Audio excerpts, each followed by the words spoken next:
All right, let's go ahead and get started. Good morning, everybody. Good afternoon, good evening, depending on where you're coming from.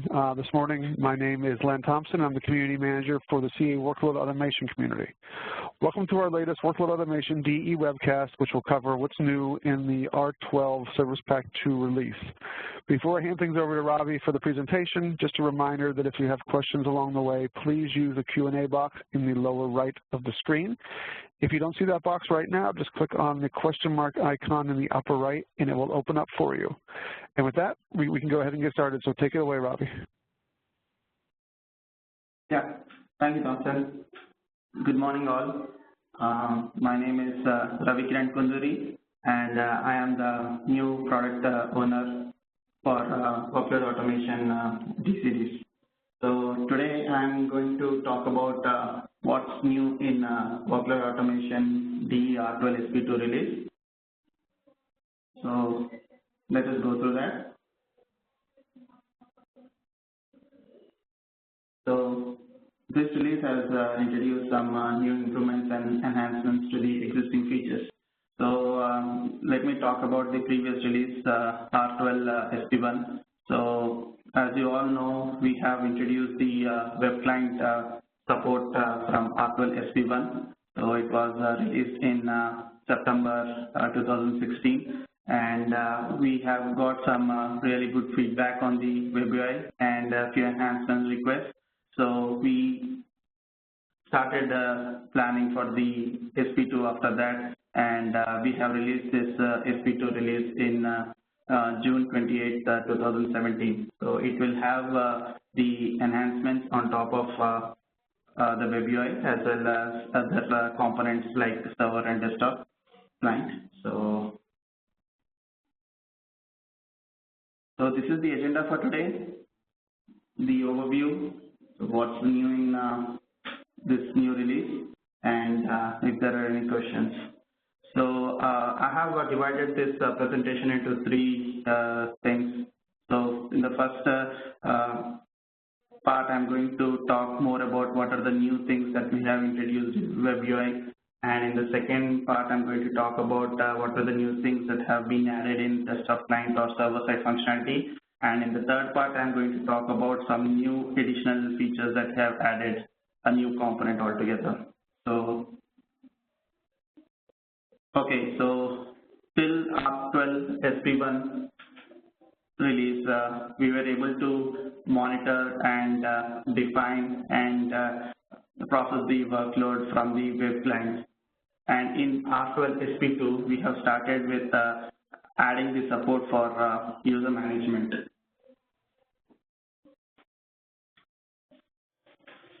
So for any administrators in a company to define the security profiles for users and groups so that the applications and topology information can be controlled.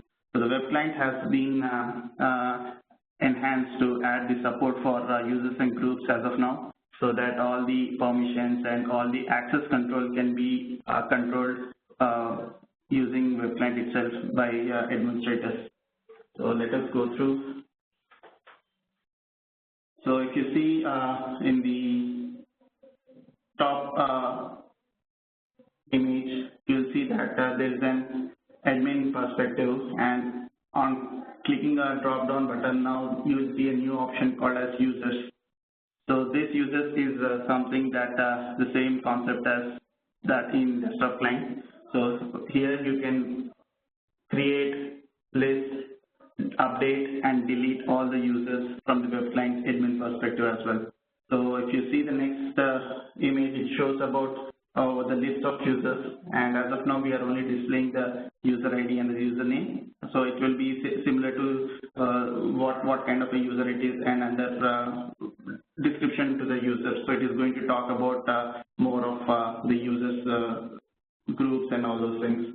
And in the third image, it is showing the what are the properties of a user. So it is containing the user, the username, and the password and other information. And most importantly, it also contains for which user groups does this user belong to. And the third part is the permissions. So this is all implemented in the users part of the web UI. And also, once the user is listed, it also has the additional functionalities like copy, delete, and some of the functionalities like resetting the password, listing the associated events, listing the affected running applications, and reassign workloads. So all these features have been brought into web UI so that administrators can directly use these features from web UI itself, and they can control the user management here. So the next part is the users group. So to solve a similar problem, we have introduced the user groups also. So if you go to the admin, and there is a new option introduced called as user groups. So the functionality would be the same as whatever is there in desktop client. And here we are going to list the users in the second image, and in the third image it is similar to the users, where we are going to tell what kind of a user group it is and description to it, and what are the users that are associated with this user group, and what are the permissions that can be added and that can be updated to this user group.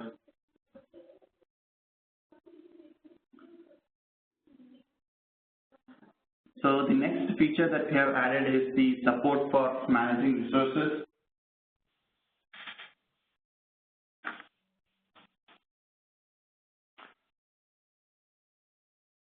So what are the resources and why we have added this? So the problem that we are going to solve with this is, instead of the users like different personas like application developers or the scheduler team, they can use web UI itself to define, to update, to list the resources, and also to delete the resources that are needed for their applications or jobs, and they can manage the resources effectively from this web interface itself. So the advantage of this web UI is previously there were a few enhancement requests from the customer saying it is becoming really difficult to search for the resources when there are some more number of resources being defined in the services perspective. So to solve this, we are introducing the search criteria here, so that people can use the search criteria, text like search, and they can go to the resources which they are interested in quite easily. So let me show you how it is. So this resource has been introduced in the define perspective of the web UI. So if you see in the define, at the last option, there is a new option being introduced called as a resource. So this resource is the definition, it is the same as whatever is present previously. So it is going to support the three types, which is renewable, repeatable, and threshold. So from here, you can start managing your resources, and you can use it in your workload processing as well.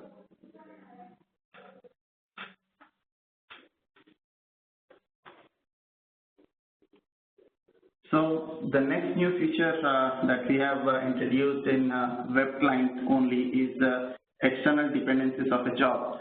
So let me talk about what is the problem that we are going to solve with this.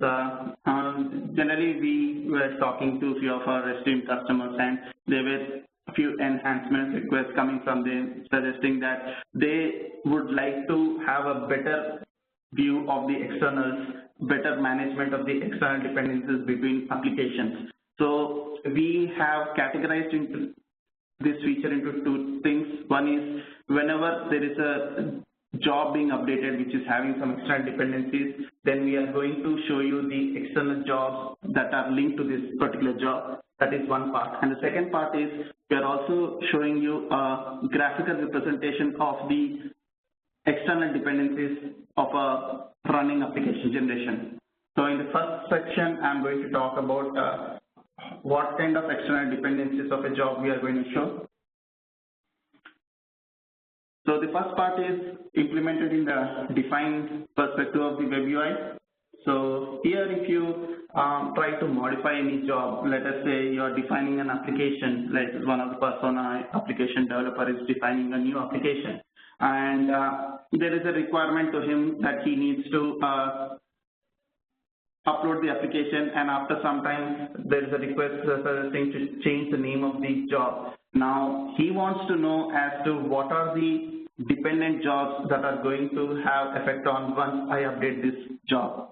So to ease this use, what we have introduced is whenever a user is modifying a job, maybe it is deleting the job, or maybe deleting the entire application, or just updating the job name, from now on there will be a new pop-up window appearing which will tell what are the external jobs and which external applications are going to get affected because of this change. So if you see the first screen over here, it is going to talk about what are the actions that are possible on a job, like delete and edit. And on the application level, where there are a set of jobs, if someone is trying to delete an application or modify the application number of jobs at a time, on click of those actions, from now on you are getting a new pop-up window. For example, here whenever there is a deletion happening on the verify application, let us say, so it is going to pop up a window which is going to talk about what are the external dependencies that is going to get affected because of the change that you have initiated. So it is going to talk about the application name, which is the external application name, and the job name. Since the job name would be the same for an external and the home job, so we are going to display these two columns inside this new pop-up called external dependencies. So this way we are solving one of the problems where users can easily now make a change and they know what are all the affected applications they need to go and make a change so that there is no breakage in the workflow.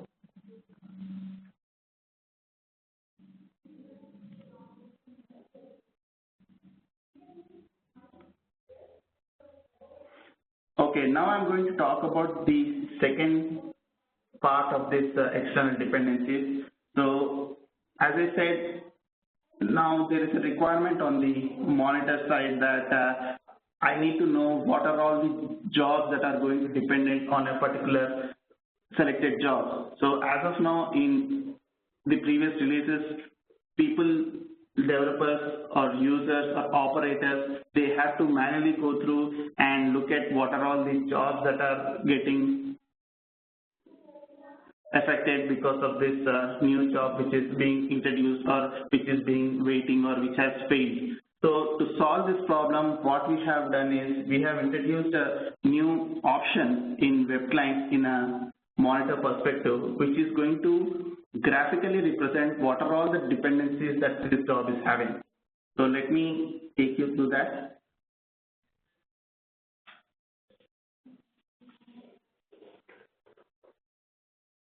If you see the first option, this is in the monitor perspective of job view in web client. So here there is a new option being added, a new job action, which is called the cross application dependencies. Now let us say I'm running this verify application and it's in the monitor view and I want one of the job is in Predwait. Now I'm going to select the job and I'm going to click on this cross application dependencies. So this is for the job level action and this will be enabled only if you select one of the jobs. So in this case I've selected one of the jobs and once I click this cross application dependency, this is the new pop-up that comes up and this is like the dependent jobs and what are the application generations that are really dependent on this job. So for example, in this case, I'm going to talk about one of the job which is in a wait state and I wanted to know why it is in still predwait state. So I just have to select the job and click on the cross application dependency and it is going to show me the upward view as well as the downward view. So with this job, what are all the affected jobs? It is showing in this downward view and why this job is in this state, it is going to show in this upward view. So it is not only talking about this particular application generation, but also it talks about the other application generation on which this particular job is dependent on. So this arrow is like an indication about what is the dependency between this job and the other job. So this is most likely a static view of the dependencies of this particular job. So why did we implement this? So actually this is going to help application developers to view the cross-application dependencies among external and home applications. So this also enables the operations team to take control on the jobs that are holding external application jobs to complete. So now with this, another advantage is that not only you will be able to know what is the dependent jobs and why this job is in this state, but you can also control the entire dependent jobs just through this one view. So you will be provided a new option in this page, job actions, which clicking on which you will be able to control these dependent jobs also. So let us say that you are in this page and you want to run this job. This is a very critical job and you would like to run it today. So what you can do is you can select all these dependent jobs and you can simply choose the job action and force complete. So this is going to take action on all the dependent jobs. So with this, by using this single view, you are able to control all the applications that are dependent, all the application generations, all the other jobs that are dependent on this job, and you are able to make sure that this job gets started. So actually, we call this as the upward dependencies is called the predecessor dependencies. So it is displaying all the predecessor jobs that have some unsatisfied dependencies. So it will be including like home job, jobs which are waiting for ancestor jobs for previous generations, any external jobs, and all these things come under this predecessor dependencies. And for the successor dependencies, so whatever is the downward flow, these are called the successor dependencies. So it is going to show you what are all the jobs that are going to be affected if this particular selected job is not getting completed.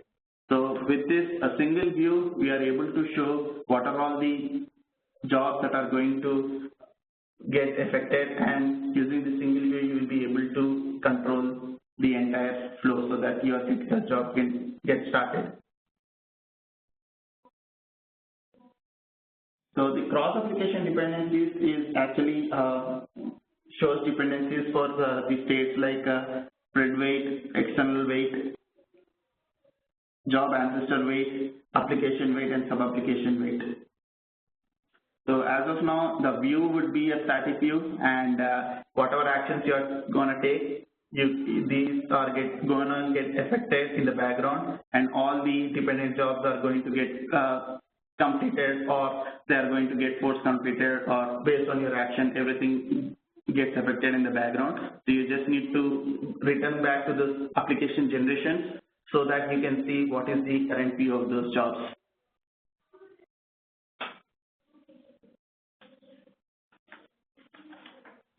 So with this, I'm going to pause for a moment, and please let me know if there are any queries or questions.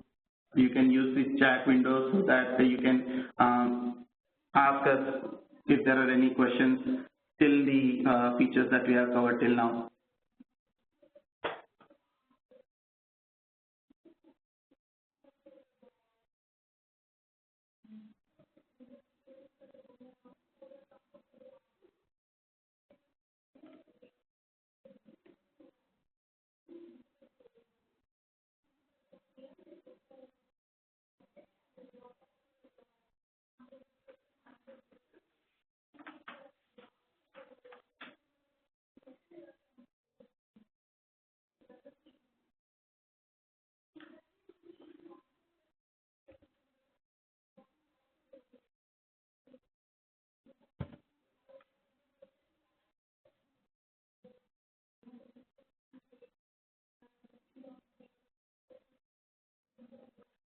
Okay, I have got a question from one of the customers suggesting what is the reason for resources being moved to defined from services. So it's actually the web client is following a slightly different implementation. So here we thought any artifact that belongs to a workload automation D series, so everything should be part of define instead of introducing a new perspective called the services perspective. So if I can go back.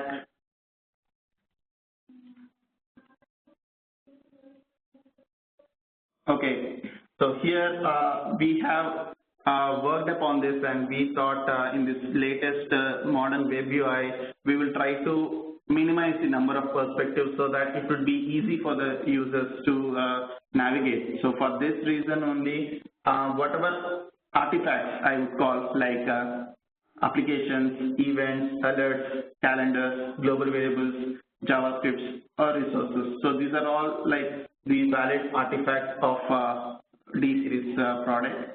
So all, since we are able to define them, you can able to do any updates and lists and deletions. So we thought this would be the ideal location for them. So as of now, we have put all the artifacts under this defined perspective. And if you see, there is no more services perspective. Instead of services perspective, we have introduced a dashboard, which is already existing in R12SP1.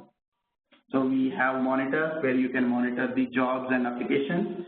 And this admin is something for the admin users, where they can add the users and groups. I hope it answers your query. And this is not going to change anything on the desktop client side. So this, whatever new options is there, it is only provided in the web client. So I hope it answers the query. Thank you.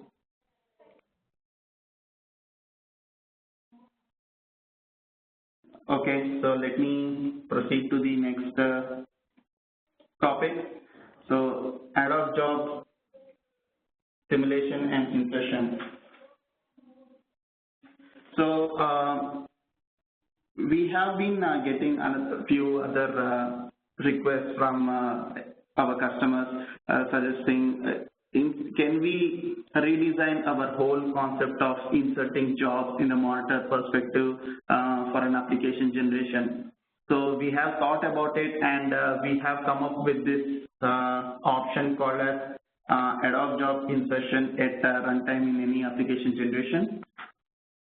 So what is the problem that we are going to solve? So as you all know, currently for the inserting a job in an application generation, you need to define the entire job to get it implemented. So let us say an application developer is already having a job template which is always being used at a particular time, and he has to insert it in the currently running application generation. So as of now, from desktop client, he had to, each time he had to define the entire job to insert it in the application generation. So instead of making the user define the entire job, what we have introduced is this Adhoc job. A new way of Adhoc job is to define it in the defined perspective itself while defining the application, but you can simply insert it directly into the active application generation just by its name, rather than defining it in the monitor time. So let us see how it has been implemented to solve this problem.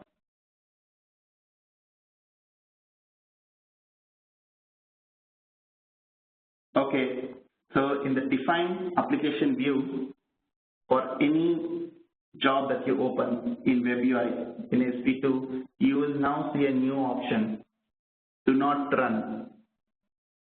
So as you all know, by default, the run schedule of every job is run daily, and you can always edit it saying maybe Sunday or Monday or whatever criteria is. But by default, every job that is defined in an application is going to run. So in order to give a new option of simply defining it and running it only when needed, we have introduced this new option called do not run. So whenever someone selects it, it is going to tell that this job will not run a manual trigger is needed. So by default, whenever an event is getting triggered and whenever this application is getting executed, this job is not going to run. Someone needs to manually trigger it. Now how they are going to do it, I will show you. And for backward compatibility also, if you see, this is a desktop client latest SP2 version desktop client job Windows job page.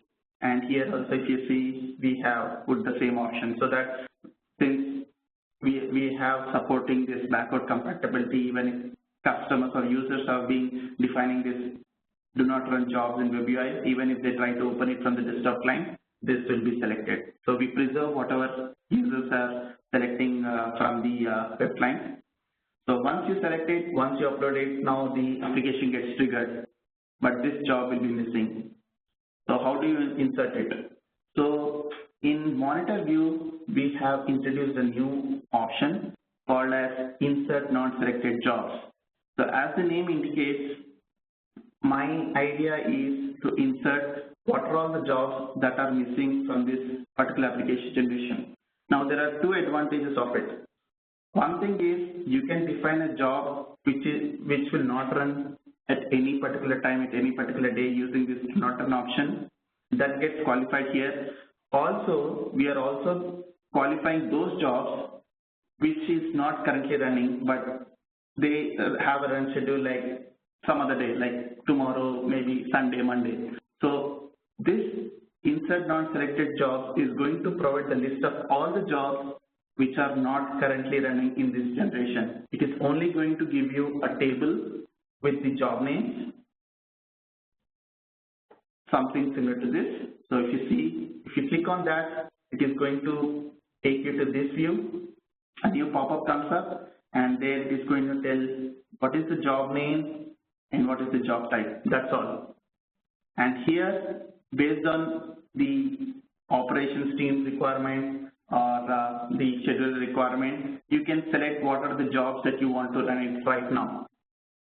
So just by passing the job name, now application developers need not redefine the entire job to insert it in a currently running active generation. So just selecting the names, you have an option called as insert. So there are set of options. I'll discuss about it.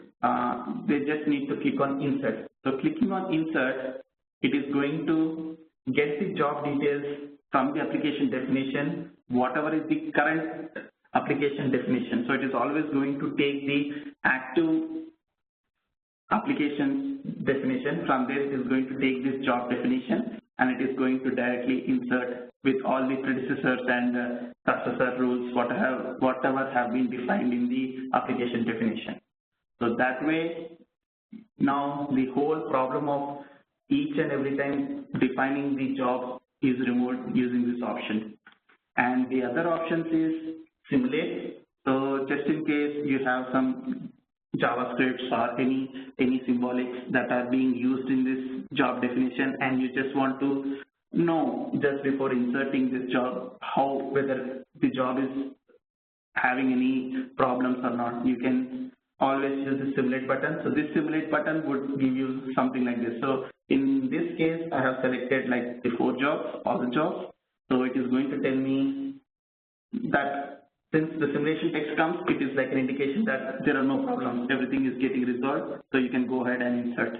So this is just like one of the options that users can use. And with that, there is another option called as job dependence. Now, we have trying to solve the same problem that now we are trying to insert a new job, and I don't know if there are any external dependencies for this job. So you can solve this problem by using this option, job dependence. Click on this, and it is going to show you these external dependencies, where it is going to tell what are the other jobs that are going to have the dependencies on. So as of now, it shows the application name and the job name, so that it's just a read-only kind of a data, so that you can go to that particular application generation and insert these jobs as well. So this way, with all these options, we are solving the problem that our users have reported to us. and this insert non-selected job option is available only in web client.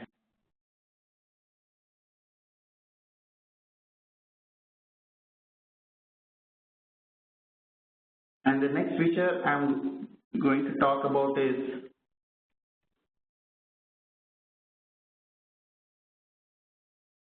I think I have another question in the chat. I think I will discuss that also.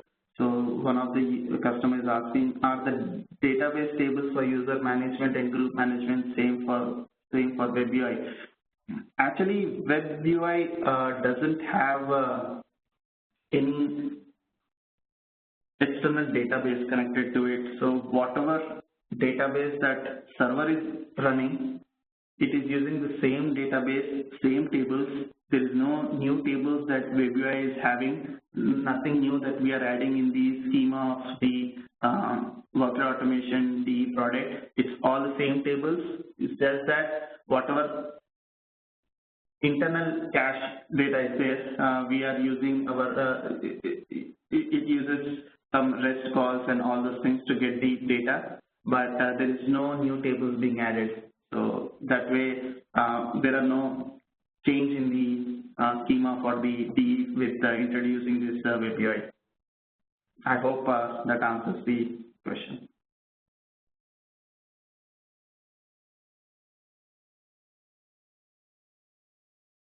Okay. Okay. Coming to the next feature, which is the job history for last 10 runs.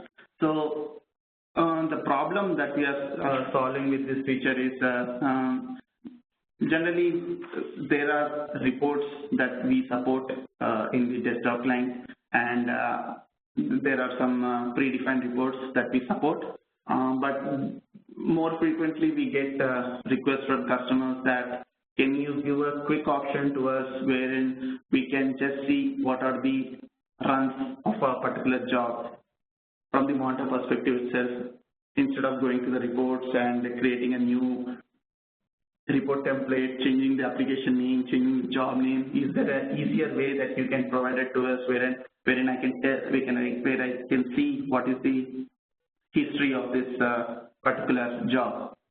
So to solve this, we have introduced this option. So this job history for last 10 runs. So as of now, it is only going to show you the last 10 runs. So this is going to allow the operations team to review the job history of the selected job from monitor perspective. So let us see how it is going to solve the problem. Okay, in the monitor job view, here you are seeing this job actions. There is a new option being displayed, list job history. So this is the new job action, and once you click on this option, the table pops up with the information as it shows here. So it is going to give you a very high level information, like what is the job name that you have selected, from which application name it is, what is the job type, and the last generation. So it is going to show from, since I have sorted it, it is going to show 5, 4, 3, 2, 1, and it is telling me what is the start time, what is the end time, what was the state, and what was the completion code. So this is like a very quick option that is being introduced, that is being provided to the users, wherein they can just see how much time this job gonna run, what is average execution time for the last 10 runs, and this way they can make their decisions.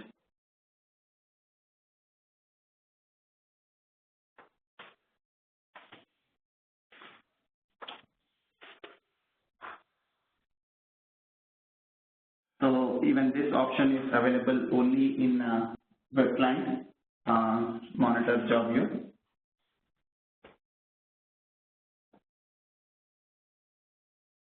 Before proceeding to the next features, I would like to pause for a moment and see if there are any questions we have for the features that we have demoed till now.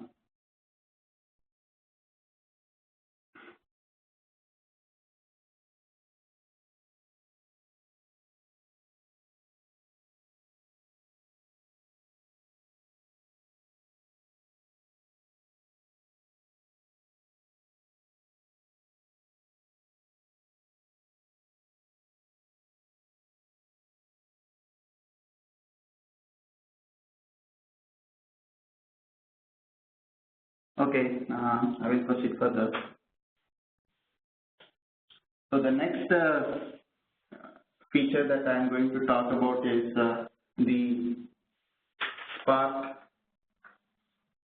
advanced integration that we have introduced in SP2 release. So as you know, till SP1 release, we support the Hadoop job types, HCFS and Hive, Uzi, Pig.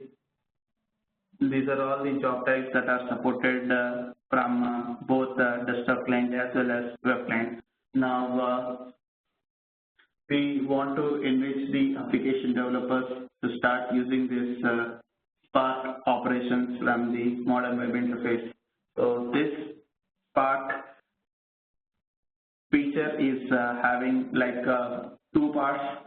Like one thing is the ability to manage the Spark environment related details from the admin perspective. That is one part, and the second part is the job type, the Spark job type that is introduced in the define. So let me take you through the two parts. So what is this that we are going to solve? So the advantage is now instead of simply restricting our support of job types to Hadoop, now we have generalized it that we support the big data jobs. So from desktop client job palette as well, and from R12SP2 web client job palette as well. Now you will see that the name of the job sets is called as big data because now we are going to support Spark as well. So what is the advantage that we are getting? So with this capability, the application developers can automate their Spark applications, which is written in like Java, Scala, or Python programming. So you need to use the latest Workload Automation advanced integration for Hadoop. So the release is 12.0 SP3 on the agent side. So from 12.0 SP3 onwards, you will be getting the support for running the Spark job types as well. So let me take you through the option. So in the first part, I'm going to talk about what are the new features that are introduced in the admin perspective. So in the admin drop-down, you will see a new option being introduced called the connection profiles. So this was there in desktop client, but here we are also supporting. Whenever you click on a new connection profile in the drop-down, you're going to see Spark as well. So this is a new option that is being introduced, and this one you can support it from, you can add it, you can update it, you can delete it from the modern web UI admin perspective. So what does it have? So the connection profile details is nothing but it is going to store the details about what is your Spark environment details like host, port, and what kind of cluster it is, and the master URL and deploy mode. So this is all specific to Spark that we are supporting currently. So we have support for different cluster types. So, and you can also use the same list option, and you can use the search option to search for whatever connection profile you are interested in. And for other artifacts, we are also providing the copy and delete options by default for this connection profile. And to store the user information, we are introducing a new concept called the security profile. This is existing for Hadoop in the desktop client, but for Spark, you will see a new option called under admin perspective security profiles. You're going to see the security profiles, and you're going to see this new option called Spark. So it is going to store the information about the user who is going to run this Spark job. It supports the different things like key file, key string, key passphrase, and even a normal password.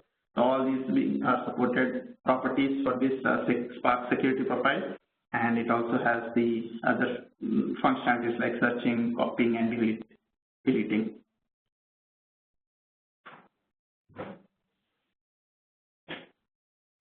So what does the connection profile, security profile contains? Actually, it will include a set of parameters that are required for connecting to the environments where the workload runs. So that is the reason it is very important for you to define these settings before running this job.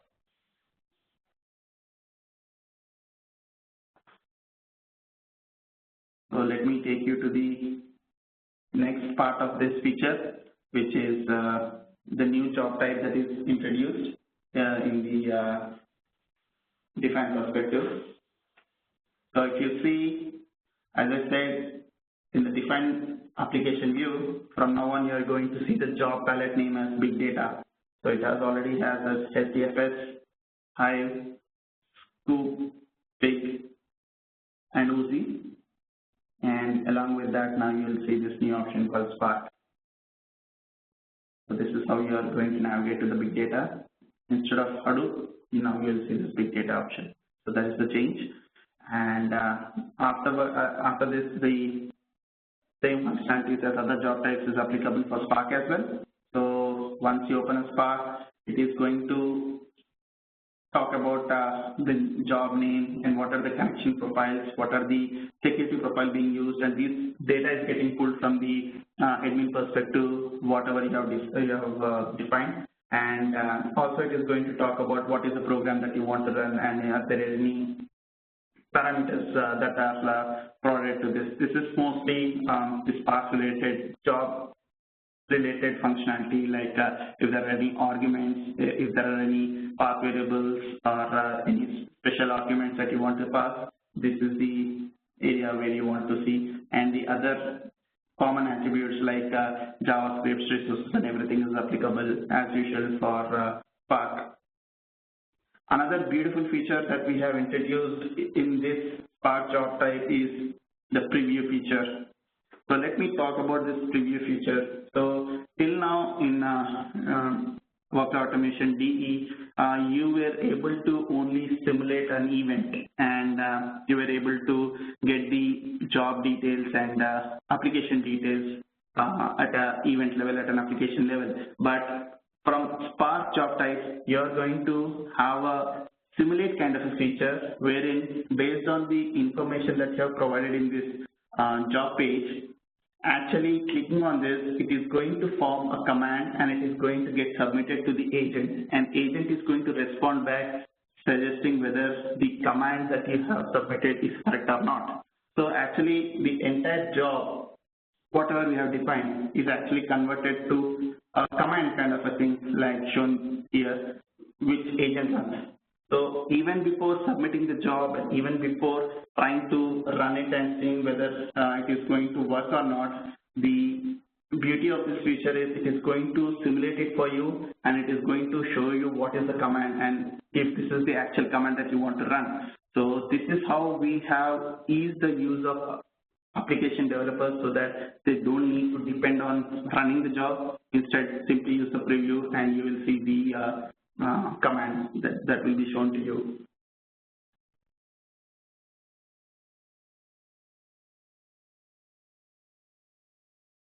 So in the monitor perspective, let me talk about, so now since this is a new job type that is only applicable in web clients, to support backward compatibility, what we have done is in monitor perspective of a desktop client, we have introduced a new concept called as the dummy job type.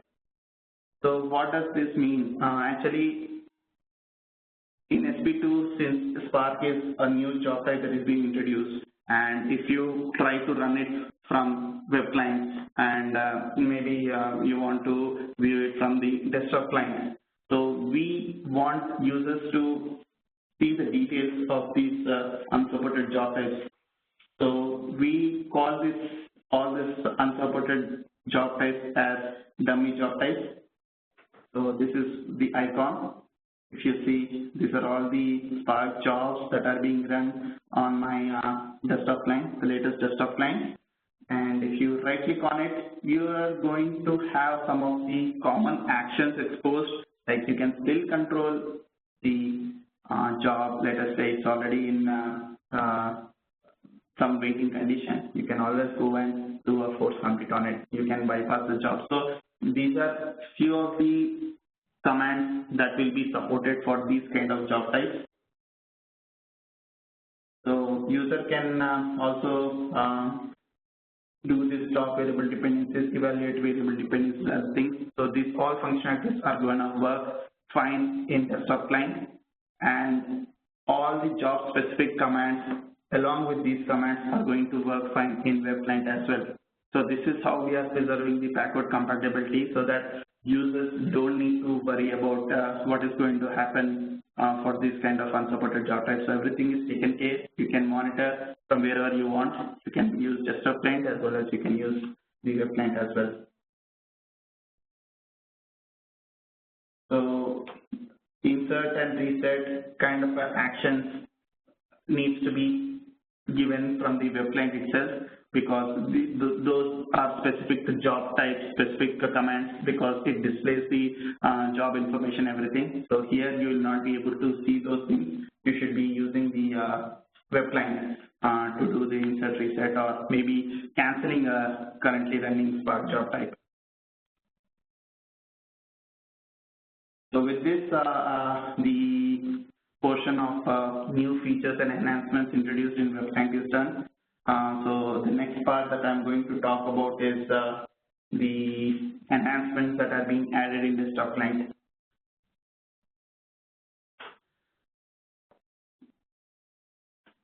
Okay, so what is the problem that we are solving with this new feature? Actually, most of the customers who have been running these ZOS job types, they have a requirement of controlling what kind of users can do BrowseCopyJCL, what kind of users can do a BrowseCopyJCL. So to allow operators, to allow schedulers to manage users who can issue these kind of commands, we have introduced a new permission in APPLX. So let me show you. So this feature is available in desktop client. So if you see, this is a ZOS job, and these are the permissions that are being shown as of now: BrowseCopyJCL, BrowseJCL. You can control whether users can see these two options or not by this new options that are introduced. So under APPLX, under command name, now you will see these two new options: BrowseJCL and BrowseCopyJCL.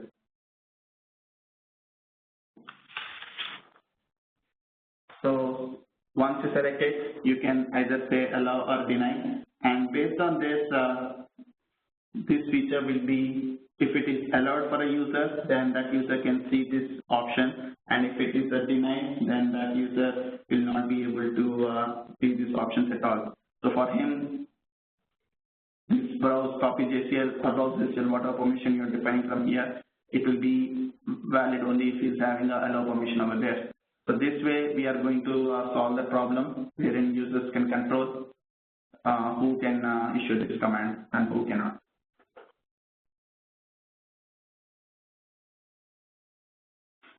Okay, and the next important part is we have been getting constant requests from a few of the application developers for customers requesting if they can, if we can expose a kind of a REST API so that they can automate few of the things from the REST calls. So to solve this problem, we have introduced this REST API.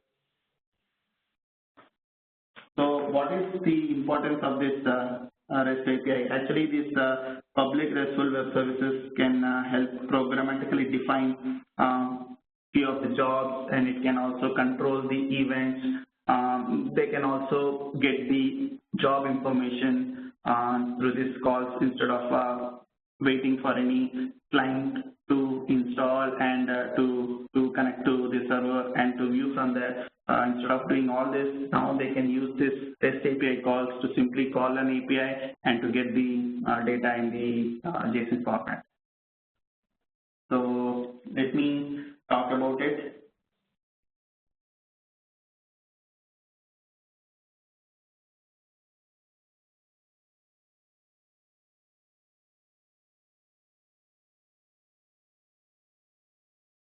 Okay, so once you install the latest SP2 release web client, it will automatically expose a few of the operations. So you just need to give the host name and the port where it is installed, and this URL you need to follow. So what does each mean? So host name is actually the host name where the web client is installed, and the port where it is running. The API operation is nothing but the supported REST API. As of now, we have provided support for a few of the operations that I'm going to discuss. And one of the examples is like this. So you can say API v1 event definitions. So this is going to give you a list of all the event definitions that are there, and that way you will know, instead of logging into a client, you can simply know from this call. So what are the supported? Let me talk about that we have divided into three parts. So one is application level, job level, and event level. So if you see the application level, it is going to give what are all the application definitions. So it is going to return you a JSON object, so that it will have some key value pair data that you can easily identify what kind of applications it is and what is the data inside it. So even you can create a new application definition using this call, using this post call application definitions. And you also can give an ID associated with application definitions to get the application definition of a particular ID. Instead of getting the entire list of application definitions, you can get one or two. So once you get application definition, you are going to get each unique ID for each and every application definition that is going to get listed. You can use that ID and provide it here so that you will only get a specific application definition. And if you want to update the application definition, just use the put call. So that way it is going to, so you can use this REST client. So all the popular REST clients are supported. So it's just like a sample request and response from the REST client. So here I have provided the URL, and it is a GET query, and it uses the basic authentication. So with that, it is going to tell me that the request, what is the request response, and this data is going to tell me what is the response data. So as of now, we have printed it in JSON. So this is how the data looks from a typical REST client. So event level also, we support these similar actions. So you can get only the list of events. You can get event definitions for all the event definitions that are defined. If you want to create a new event, you can use this post call and event definition. And if you want to retrieve only by its ID a specific event definition, use this. And if you want to update, you can use this put call. And at job level, this is mostly for the jobs that are running. So retrieve a list of jobs. So if I want to know what is the current state of the job, then you can use this jobs using its ID. So whenever you use this jobs, it is going to provide an ID for each and every record. So using that ID, you can simply put it here and you can retrieve a job record. And if you want to retrieve this pool file of a job, that is also being supported in this release, and this is the call. So it is just get and use this ID and use this method called spool. So that way you will be able to retrieve the spool file for a particular job that is currently completed or failed in a particular situation. So this is the new component that we have introduced in the web client. So you need not have to install anything else. Just installing web client will give you this new component that is called the public REST API support. So you will just by browsing through the URL, you will be able to get all this data. Okay, and since we want to always support the latest platform so that customers can upgrade their OS and databases to the latest and start using DE. So we have the platform certifications, and to solve some of the vulnerabilities in the web client as well as in the other server and DEC components, we will be we have upgraded few of the things. So this next topic is going to talk about it. So from SP2 release onwards, all the JRE that we have packaged that is coming up in the server version, the desktop client version, or even the web services and the web client, everything is packaged with the latest JRE, which is 1.8 or 131. So for the IBM, it is 1.8 SR4, and for HP, we upgraded to 1.809.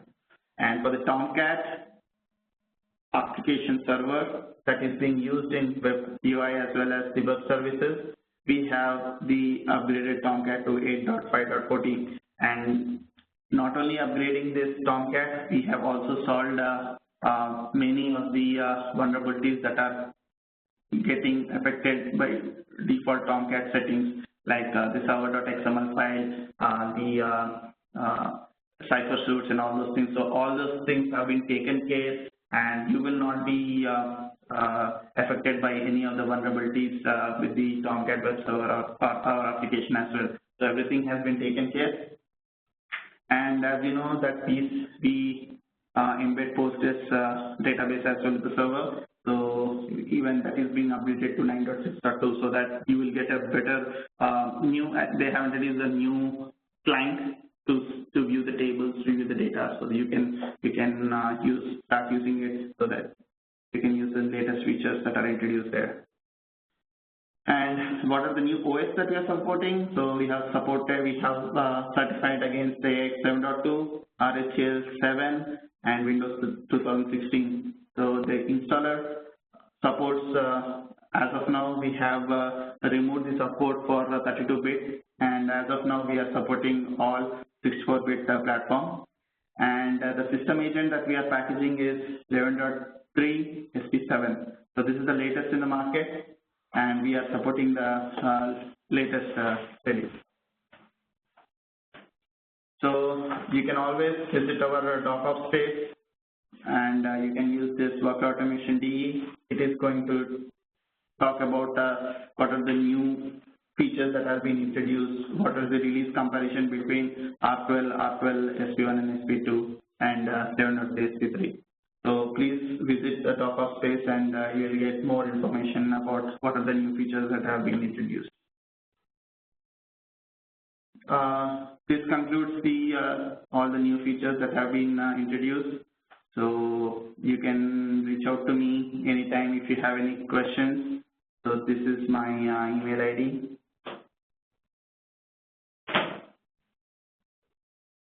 So any questions?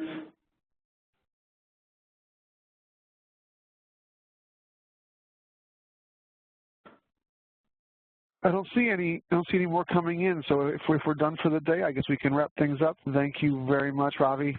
Great presentation, very much appreciated. And so everyone knows, I will get this replay out in the community either later today or first thing tomorrow morning. So thank you very much and have a great day. Thank you all.